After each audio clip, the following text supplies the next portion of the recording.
Polisi menemukan jenazah Alvaro Kiano Nugroho, anak berusia 6 tahun yang dilaporkan hilang sejak Maret 2025. Lantas bagaimanakah kondisi dari rumah duka? Kita terhubung dengan rekan kami, anchor CNN Indonesia, Mevri Syari di Pesanggerahan, Jakarta Selatan. Selamat siang Mevri. Mevri, bagaimanakah situasi terkini di rumah duka dan silahkan dengan laporan lengkap Anda, Mevri. Baik, Freddy, tentunya kawasan tempat saya berada saat ini, tepatnya yang ada di sekitar saya, ini merupakan kawasan tempat Alvaro Kiano Nugroho, seorang anak berusia 6 tahun yang kemudian ditemukan tewas setelah dinyatakan hilang sejak Maret lalu, lahir dan juga tumbuh.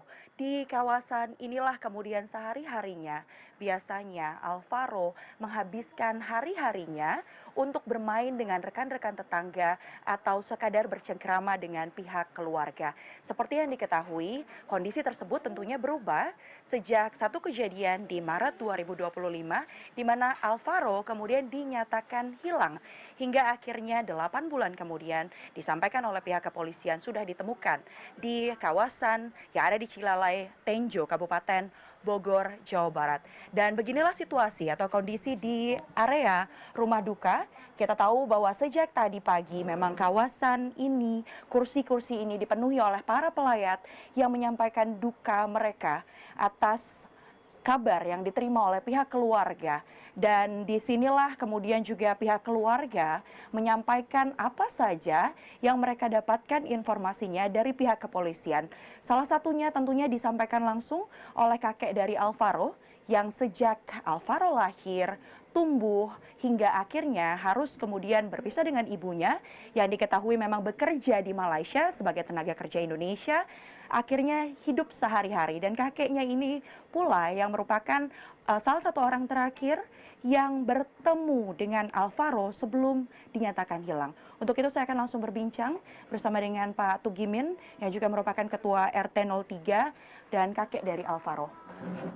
Pak Tugimin, tentunya kami dari CNN Indonesia menyatakan bela sungkawa sebesar-besarnya atas apa yang menimpa keluarga Bapak. Dan sebelumnya kita tunggu sebentar Pak, ada kereta lewat.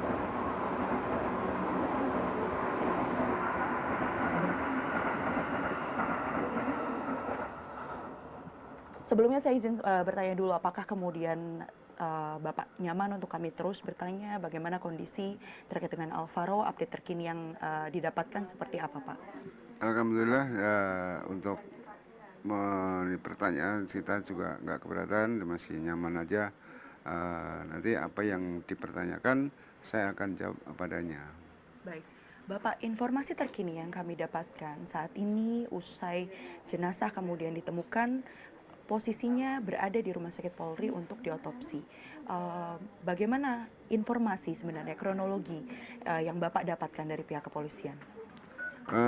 Untuk yang saya dapatkan kabar dari kepolisian bahwa sekarang itu kondisi jenazah ada di Rumah Sakit Polri, namun tetap kita menunggu, disuruh menunggu untuk tes DNA untuk memastikan apakah itu betul jasad Alvaro atau bukan gitu. Jadi untuk menentukan nanti menunggu ibunya Alvaro itu datang, baru nanti kita berangkat ke Rumah Sakit Polri untuk mencocokkan DNA-nya itu, darahnya itu. Jadi kita menunggu kepulangan sampainya di Jakarta nanti ibunya Alvaro, baru bisa berangkat ke sana. Itu pun juga nanti mungkin ada bimbingan dari Ibu Kapolsek juga barangkali itu seperti itu. Pak Tugimin, seperti yang diketahui Bu Arum ini merupakan anak pertama Bapak. Saat ini berarti sedang berada di mana dan apa aktivitas sehari-harinya Pak hingga harus berpisah dengan Alvaro? Ya, aktivitas tentunya untuk anak saya itu mencari nafkah lah untuk anak-anaknya, membiayain anak-anaknya, mengasih istilahnya terutama tentang pendidikannya maupun makan pakaiannya juga. Itulah yang menanggung adalah ibunya gitu kan. Bekerja di luar di Malaysia. Sejak Nah, kapan Pak?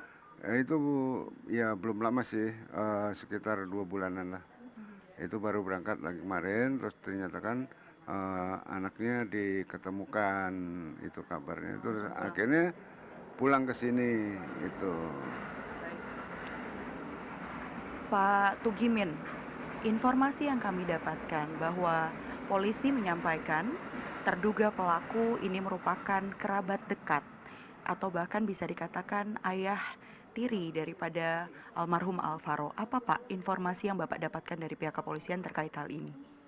Ya, yang saya dapatkan informasi dari pihak kepolisian bahwa Alvaro sudah diketemukan dan pelakunya memang adalah bapak tirinya gitu. Jadi kita juga tidak menyangka bahwa pelaku itu dilakukan oleh ayah tirinya sendiri gitu. Bapak dapat informasi tidak Pak kondisi dari ayah tiri Alvaro ini saat ini seperti apa? Saya belum mendapatkan kondisi ayah daripada ayah tiri Alvaro ini sampai saat ini belum mendapatkan informasi seperti apa dan bagaimana kita juga belum mengetahui. Betul meninggal Pak?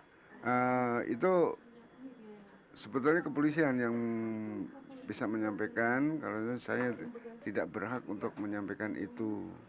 Dan saya juga nggak mengetahui tentang itu. Gitu.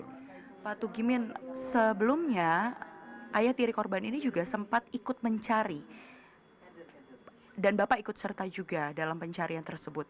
Saat itu kejadiannya seperti apa Pak Tugimin? Ya betul, memang pada waktu itu kan tanggal 6 itu, sehari itu Alvaro itu memang ada di rumah, ya kan. Di rumah tiduran di sofa, di sofanya di dalam. Terus dia itu waktu neneknya telepon ke saya untuk minta dijemput dari rumah sakit Pesanggerahan, saya jemput. Nah si Alvaro itu dengar, bapak mau kemana? Mau jemput mama. Aku ikut, ya ikut. Nah setelah dia bilang ikut, kita ya bangun keluar, kita nyiapin motor untuk istilahnya menjemput neneknya. Terus udah begitu dari jemput neneknya itu ya kurang lebih ya setengah jam lah. Setengah jam itu udah pulang pergi ke rumah. Akhirnya tiduran lagi Alvaro di sofa sambil nonton HP. Nah setelah itu jam 2 itu saya mau sholat, niat kita mau sholat, tapi Alvaro minta susu dulu. Pak bikinin susu aku dong, bilang gitu. Nah kan puasa dek, kok minum susu setengah hari mah boleh pak anak kecil, katanya puasa setengah hari boleh pak anak kecil mah gitu. Nah saya buatin, begitu saya buatin, dia minum sambil tiduran di sofa. Nah saya sholat duhur. Setelah saya sholat duhur itu kok entah bagaimana kita nggak sadar, itu nggak tahu itu kok bisa ketiduran. Saya di tempat sajadah itu saya tidur, di atas sajadah itu saya tidur masih pakaian sholat itu. Saya nggak tahu, bangun itu juga udah ibaratnya setengah 5, azan asar aja nggak tahu. Nah Alvaro keluar pun saya juga nggak tahu dan dia nggak pamitan. Biasanya kalau mau pergi kan pamitan gitu, tapi ini enggak. Nah neneknya bilang, Alvaro mau mana? Alvaro keluar tadi disamperin temennya, Alvaro main yuk gitu. Nah terus itu disautin sama neneknya dari kamar, Alvaro nggak main, tidur kan dia bilang. Orang aku nggak tidur sih mak, aku mau main. Langsung buka pintu keluar nyusul temennya tadi, padahal udah ditinggal temennya, dia nyusul. Nah kejadian itulah yang terakhir kali saya bertemu dengan Alvaro itu. Pak Tugimin sebelumnya sempat juga bertemu dengan marbot ya Pak, yang katanya melihat Alvaro ini pergi bersama dengan seorang laki-laki. Ya kan gini, kalau kita tuh dapat informasi dari marbot itu setelah saya 2 hari setelah laporan ke polisi segala macam itu, baru marbot itu ngobrol dengan tetangganya mengatakan bahwa oh iya, kalau kemarin ada yang datang di masjid sekitar jam 5 itu menanyakan tentang Alvaro, ngaku bapaknya Alvaro gitu. Saya tanya, ngaku bapaknya Alvaro. Nah orang tersebut, tetangga tersebut menyampaikan ke saya pada malam itu. Nah, terus malam yang kedua itu menyampaikan ke saya. Nah, terus saya datang ke sana. Saya tanya, Pak, emang kemarin ada orang datang ngaku bapaknya Alvaro. Iya Pak, katanya bilang gitu. Orangnya seperti apa? Wah, orangnya tinggi enggak, pendek enggak katanya. Terus agak agak gemukan gitu. Terus saya pulang ngambil KTP ayah Alvaro yang Ayah tirinya. ayah beneran, ayah yang kandung. Ya, saya tunjukkan. Ini orangnya bukan fotonya, ini kan KTP-nya. Ini seperti ini bukan. Hampir mirip katanya bilang gitu. Dilihat dari fotonya hampir mirip katanya. Nah, akhirnya begitu bilang hampir mirip, akhirnya dari pihak kepolisian terus mengarahnya ke keluarga bapak kandungnya Alvaro untuk mencari tahu dan memastikan apa benar dari ayahnya kandung Alvaro sendiri yang mengambil Ayah gitu. kandungnya di mana, Pak? Nah, ayah kandungnya kan sekarang masih di dalam tahanan di Cipinang gitu kan. Baik. Sementara kalau untuk ayah tirinya sempat ikut mencari ya, Pak? Ya, ayah tirinya sempat ikut mencari ke sono kemari, bahkan nganter saya juga ke laporan ke Polsek. Itu saya diantar sama dia. Pulangnya juga sama dia diboncengin. Waktu hari pertama itu saya sempat diboncengin, antar jemput lah istilahnya ke Polsek gitu kan. Itu saya diantar. Baik orangnya sebetulnya begitu, tapi ya akhirnya terjadi seperti ini, ya inilah kuasa Allah ya. Gitu. Bapak, mohon maaf sekali lagi kami harus menanyakan hal ini. Komunikasi Bapak terakhir dengan ayah tiri Alvaro kapan dan apa, Pak? Ya komunikasi terakhir itu, tapi ya kalau komunikasi nggak ada terakhir sih ya, karena dia hampir setiap minggu suka datang ke sini, ya istilahnya nanya kabar, terus dia malah suka main sama Alvaro, beliin jajanan, sudah itu pulang. Kalau kita terakhir ya kalau setelah hilang juga tetap masih datang. Iya, tetap masih datang. Tinggal di Tangerang gitu. Waktu ibunya Alvaro itu ada di rumah pun juga dia sering ke sini, setiap minggu ke sini, nanti jalan sama Rum untuk mencari gitu anaknya. Kadang-kadang ada petunjuk di mana di Jalan Raya Bogor sampai ke Bogor, Jalan Raya Bogor itu sampai ke terminal Bogor. Baik. Itu dicari. Baik. Itu pun nihil semua. Baik. Terima kasih banyak Bapak atas informasi yang diberikan kepada kami. Sekali lagi kami memohon maaf harus menggali informasi dalam keadaan berduka seperti ini, dan tentunya duka cita mendalam kami sampaikan dari pihak CNN Indonesia. Terima kasih banyak Pak Tugimen. Terima kasih banyak Ibu-ibu.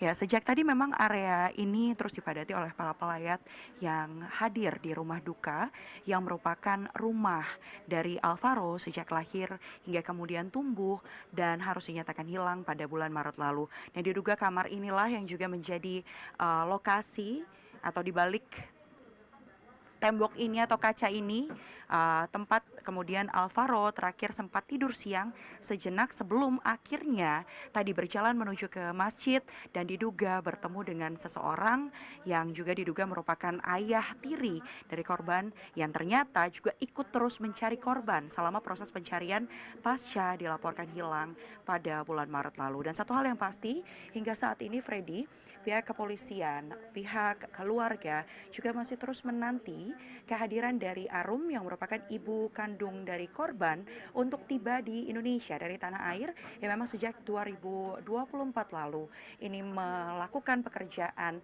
di Malaysia. Setibanya nanti di tanah air, Arum akan langsung menuju ke Rumah Sakit Polri Kramat Jati untuk kemudian diambil sejumlah data-datanya, melengkapi kelengkapan data untuk mencocokkan dengan data yang dimiliki oleh jenazah Alvaro. Seperti yang diketahui, Alvaro saat ditemukan oleh pihak kepolisian pada Minggu sore lalu dalam kondisi atau dalam keadaan tulang belulang hingga kemudian penelusuran juga terus dilakukan lebih lanjut. Tadi saya sempat menghubungi pihak Kapolres Metro Jakarta Selatan, Nicholas Lilipali, yang saat ini sedang berada di area Cikeas, Bogor, Jawa Barat, menyatakan bahwa bagi publik untuk bisa menunggu terlebih dahulu penyelidikan lebih lanjut atau penyidikan lebih lanjut akan terus didalami oleh pihak kepolisian hingga nantinya diinformasikan kepada publik.